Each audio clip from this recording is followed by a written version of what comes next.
Minha esposa voltou da terapia dizendo que eu era a causa da ansiedade dela. Eu apenas balancei a cabeça e respondi: entendo. Então fiz as malas e deixei um bilhete. Problema resolvido. De nada. As mensagens desesperadas que recebi 24 horas depois contaram uma história bem diferente.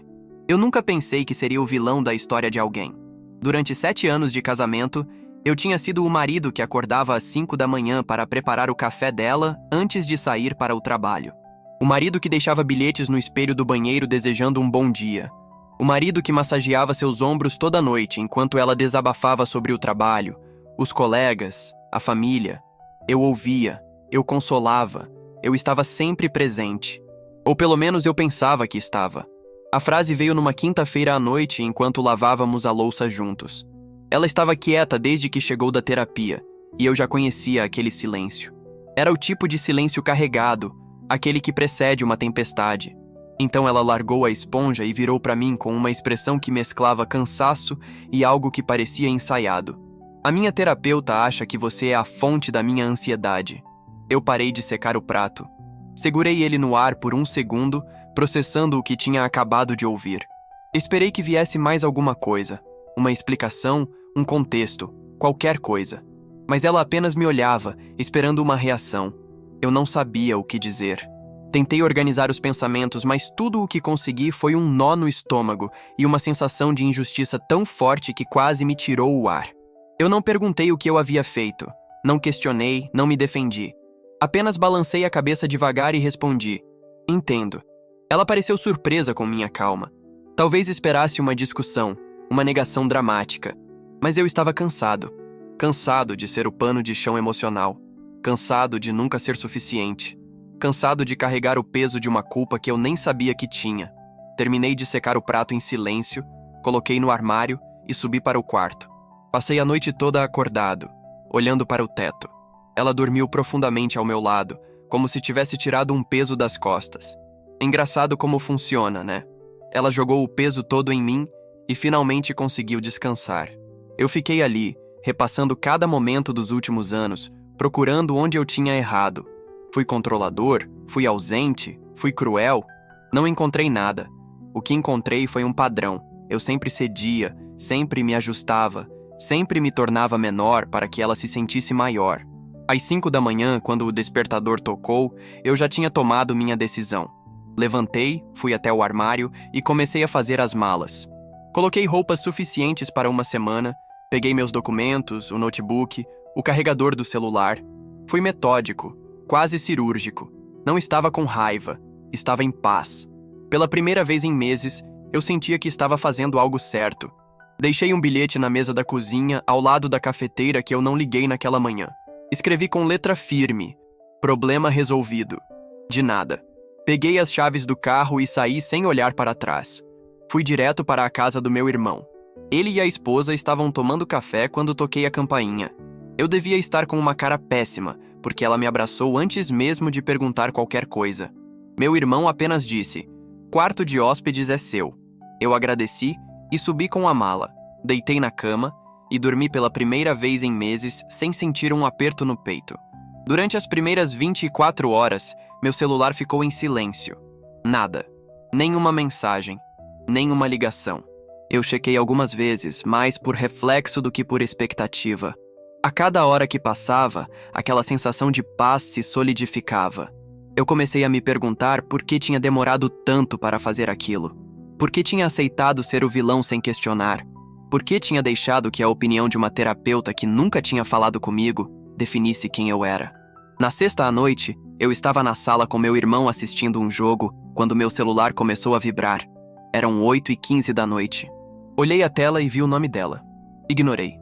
O celular parou de vibrar e recomeçou imediatamente. Ignorei de novo. Aí vieram as mensagens. A primeira dizia: onde você está? Depois: preciso falar com você. Depois: você está bem? Eu tranquei o celular e voltei a assistir o jogo. Meu irmão me lançou um olhar de canto, mas não disse nada. 5 minutos depois, o telefone explodiu. Eram 15 mensagens seguidas. Eu abri e li todas. Ela estava desesperada. Dizia que tinha acordado, visto o bilhete e esperado o dia todo achando que eu voltaria para conversar. Dizia que tinha ligado para minha mãe, para meus amigos, que ninguém sabia onde eu estava. Dizia que estava preocupada, que precisava entender o que estava acontecendo. A palavra que mais se repetia era conversar. Ela queria conversar. Eu não respondi. Desliguei o celular e deixei ele na mesa de cabeceira. Dormi a noite inteira. No sábado de manhã, liguei o celular e encontrei 32 mensagens e 7 ligações perdidas. Dessa vez, o tom tinha mudado. Ela não estava mais preocupada. Estava assustada. As mensagens começaram a revelar coisas que ela nunca tinha me dito antes. Por favor, volta. Eu não quis dizer daquele jeito. A terapeuta não disse exatamente isso, eu interpretei errado. Eu estava com raiva de outras coisas e acabei colocando a culpa em você. Eu estou sozinha aqui e não sei o que fazer. Eu preciso de você. Cada mensagem era uma rachadura na narrativa que ela tinha construído. E então veio a bomba, numa mensagem longa que ela deve ter digitado com as mãos tremendo. Eu menti. A terapeuta não disse que você era a fonte da minha ansiedade. Ela disse que eu preciso parar de projetar meus problemas nos outros. Disse que eu uso você como escudo para não lidar com as minhas próprias questões. Ela disse que eu te sobrecarrego e que isso não é justo.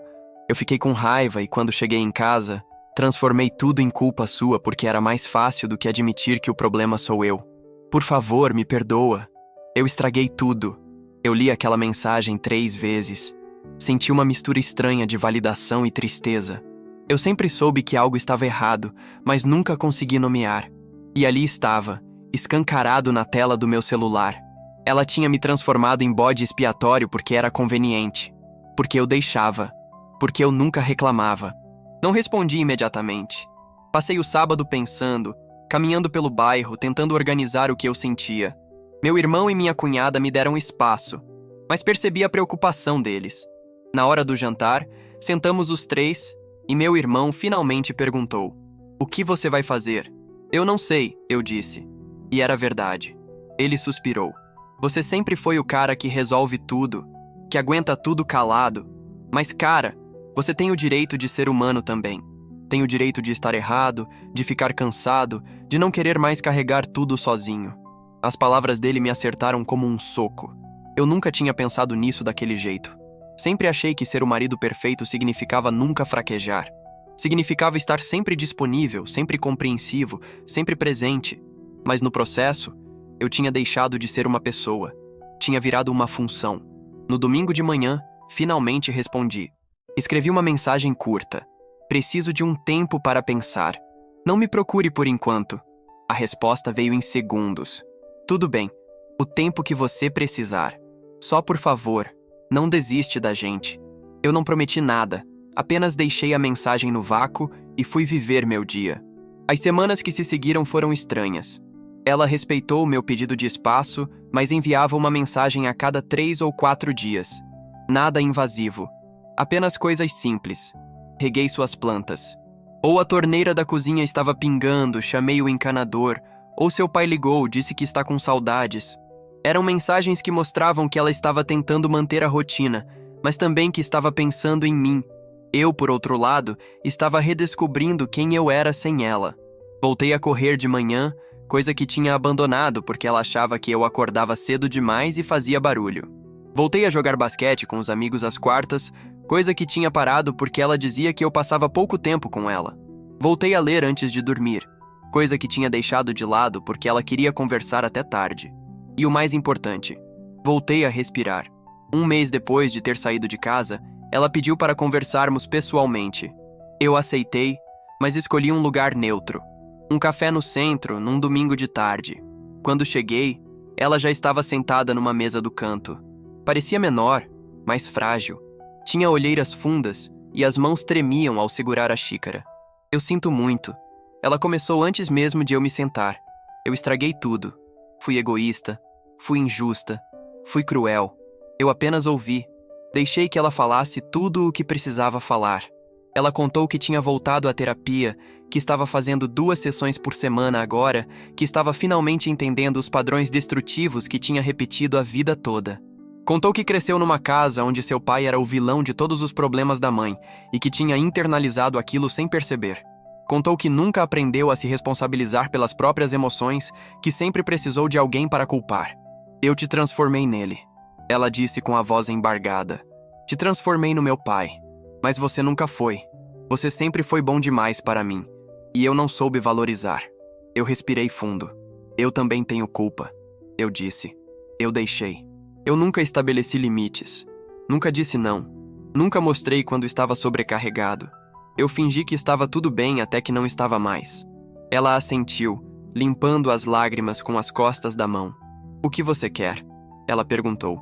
E sua voz estava carregada de medo. Eu quero uma parceira, não uma pessoa para cuidar. Eu respondi. Quero alguém que me veja como um ser humano, não como uma extensão de si mesma. Quero poder errar sem ser o vilão.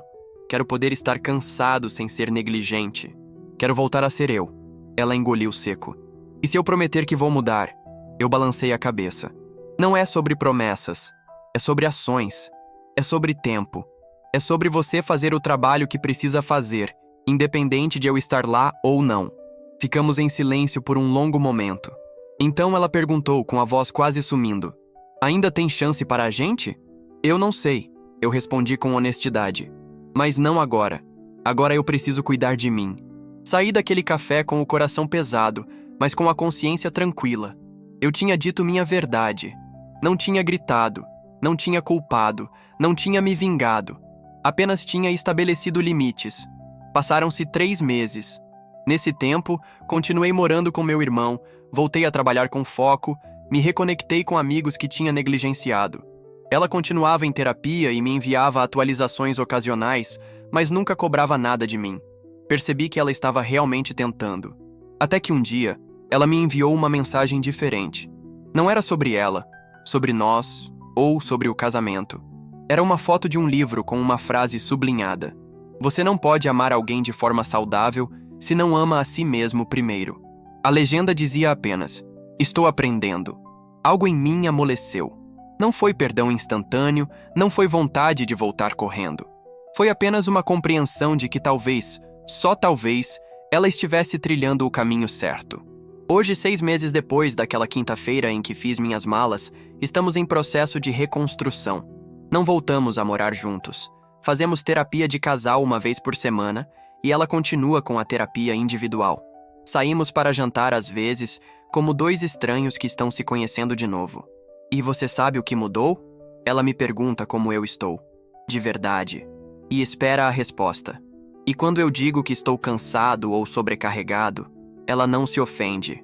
Ela escuta. Não sei se vamos voltar a ser o que éramos. Sinceramente, eu nem quero. O que éramos era disfuncional. O que estamos construindo agora é diferente. É mais lento, mais consciente, mais real. E pela primeira vez em anos, eu não sinto que estou carregando o peso sozinho. Às vezes eu penso naquela noite, quando deixei o bilhete e saí pela porta. Algumas pessoas disseram que fui covarde, que deveria ter ficado e conversado. Mas eu discordo. Sair foi a coisa mais corajosa que já fiz. Porque pela primeira vez, eu escolhi a mim mesmo. Eu disse não ao papel de vilão, de salvador, de escudo emocional. Eu simplesmente disse, não mais. E aquele bilhete, por mais frio que parecesse, foi meu grito de liberdade. Problema resolvido. De nada. Porque o problema nunca foi eu. O problema era eu aceitar ser tratado como se fosse. Então eu te pergunto, você já foi o vilão da história de alguém sem ter feito nada para merecer? E se sim, o que você fez a respeito? Conta pra mim nos comentários. Se inscreva no canal, assim você nos apoia a sempre trazer novas histórias emocionantes e surpreendentes pra você.